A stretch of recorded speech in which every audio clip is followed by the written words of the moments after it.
Chapter 107 The Carpenter. Seat thyself sultanically among the moons of Saturn, and take high abstracted man alone. He seems a wonder, a grandeur, and a woe, but from the same point take mankind in mass, and for the most part they seem a mob of unnecessary duplicates, both contemporary and hereditary. But most humble though he was, and far from furnishing an example of the high humane abstraction, the Pequod's carpenter was no duplicate. Hence he now comes in person on this stage. Like all sea-going ship carpenters, and more especially those belonging to whaling vessels, he was to a certain off-handed practical extent alike experienced in numerous trades and callings collateral to his own, the carpenter's pursuit being the ancient and outbranching trunk of all those numerous handicrafts which more or less had to do with wood as an auxiliary material. But besides the application to him of the generic remark above, this carpenter of the Pequod was singularly efficient in those thousand nameless mechanical emergencies continually recurring in a large ship upon a 3 or 4 years' voyage, in uncivilized and far distant seas, for not to speak of his readiness in ordinary duties, repairing stove boats, sprung spars, reforming the shape of clumsy bladed oars, inserting bull's-eyes in the deck, or new tree-nails in the side-planks, and other miscellaneous matters more directly pertaining to his special business. He was, moreover, unhesitatingly expert in all manner of conflicting aptitudes, both useful and capricious. The one grand stage where he enacted all his various parts so manifold was his vice-bench, a long, rude, ponderous table furnished with several vices, of different sizes, and both of iron and of wood. At all times except when whales were alongside, this bench was securely lashed athwartship against the rear of the try-works. A belaying pin is found too large to be easily inserted into its hole. The carpenter claps it into one of his ever-ready vices, and straightway files it smaller. A lost land-bird of strange plumage strays on board, and is made a captive. Out of clean-shaved rods of right whale bone and cross-beams of sperm whale ivory, the carpenter makes a pagoda-looking cage for it. An oarsman sprains his wrist, the carpenter concocts a soothing lotion. Stubb longed for vermilion stars to be painted upon the blade of his every oar. Screwing each oar into the big vise of wood, the carpenter symmetrically supplies the constellation. A sailor takes a fancy to wear shark-bone earrings, the carpenter drills his ears. Another has a toothache, the carpenter outs pincers, and clapping one hand upon his bench bids him be seated there, but the poor fellow unmanageably winces under the unconcluded operation. Whirling around the handle of his wooden vise, the carpenter signs him to clap his jaw in that if he would have him draw the tooth. Thus this carpenter was prepared at all points, and alike indifferent and without respect in all.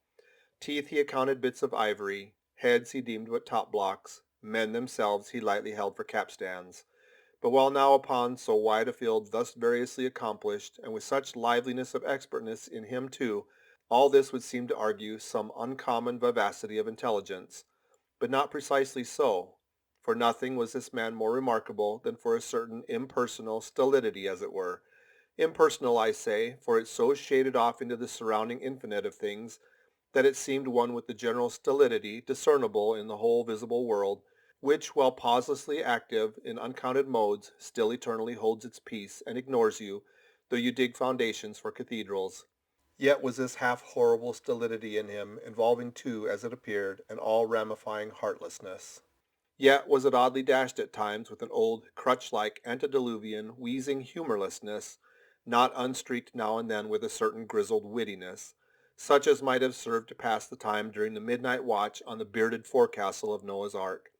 Was it that this old carpenter had been a lifelong wanderer, whose much rolling to and fro not only had gathered no moss, but what is more had rubbed off whatever small outward clingings might have originally pertained to him?